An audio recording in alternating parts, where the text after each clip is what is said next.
one of the Yankees' key relievers this season, Michael King. Michael, also happens to be your birthday. I was told there'd be no math, but born in 95, 2023, 28 years old.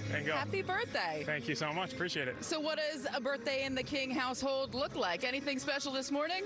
My fiance had it all set up.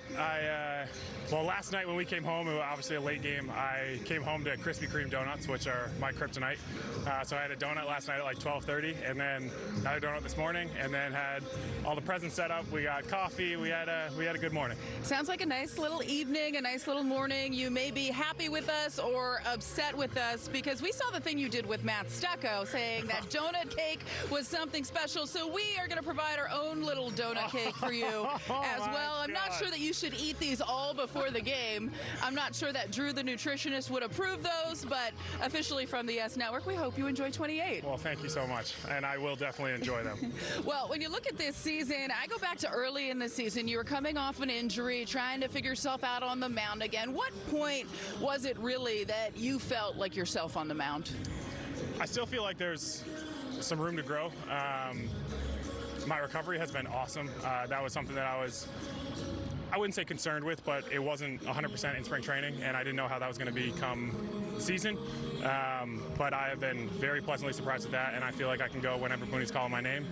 And because of that, because my recovery's been better, I've been able to really work on mechanically different things in catch play and just feeling more and more confident in my mechanics. And as the mechanics get better, the confidence grows, and I'm hoping to continue to progress. What has it been about your mechanics that you've changed or that you've tweaked a little bit that has led to your success on the mound? I wouldn't say it was much of a change, it was really just repetition. And because I went 8 months without throwing in a baseball game, it kind of takes a while to really get your groove back. And so just being able to actually, in catch play, repeat my arm slot and my mechanics and feel comfortable doing it makes it so the 50 throws that I do in between every game is with a purpose. And I wasn't able to do that when I wasn't recovering well because I couldn't rip it at 100% and really feel like I'm in my mechanics. So it's been really nice to have the last month or so where I've been feeling great. Aaron Boone has used you often for more than 3 outs this season. With that being said, you mentioned the 50 pitches between outings. How does that change your routine and the way you prepare, knowing that you're not a guy that's likely going to go every day? Yeah, I think that I need to take advantage of those outings because, of the work in between games, because I'm not a guy that's going to pitch every day on the mound and get those repetitions in a game. So I really have to focus on my craft when I'm not in game. And I love that role because it gives me the time to fine-tune things and make sure that I'm great every time out. And then I love being able to go multiple innings and multiple ups and provide any value that I can for the team. Do you think there'll be any point in time this season where you will go back-to-back? Is that something you want to do? Yeah, honestly, I'm down for whatever. Booney and I have had conversations about that. I definitely think that I'm ready for it. We talk about where my value is on the team, and I think that Boone really likes the multi-inning role, which means probably not as many back-to-backs.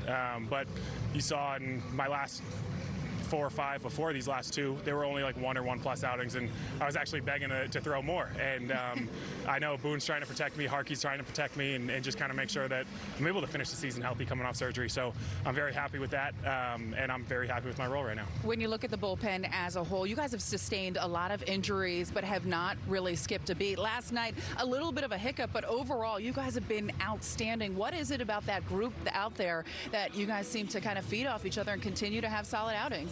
I think we have a great culture down there. We have a ton of talent, and then you have the experience of a Harkey that is telling you what part of the game you're coming into, what damage you need to do, what damage you need to avoid, and we just have fun down there. And so we're always competing against each other healthfully, if that's a word, and really just having fun. Does Harkey keep it light out there, or is that mostly Wandy's job? That's definitely Wandy. But Wandy obviously has a great flip in his head where he can switch right into that bulldog role. And the Harkey-Wandy dynamic is just something that I don't think could be replicated ever in a bullpen. How do you describe that dynamic for people that aren't out there and they don't get to watch it?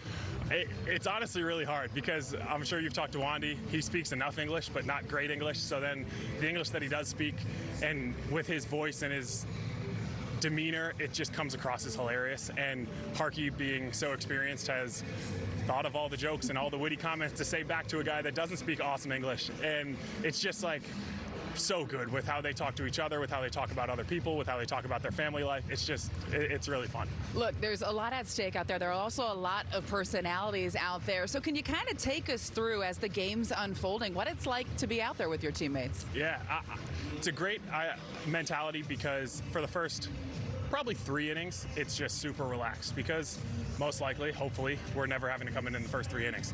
And then as the game starts to progress and you kind of know, all right, it's a 1-run ball game and Ron is super hot today, you start to kind of not mess with Ron. And you know that he could be the guy that's coming in the 5th or 6th inning. Same thing with Clay. If it's getting to like that 7th, 8th inning and it's a save situation, you're backing off the jokes and you're backing off talking to him because you're letting him focus in. So I think that we've learned each other really well, and know that if I'm hot that day and it's possibly going to be my role, you kind of stay away from let them develop.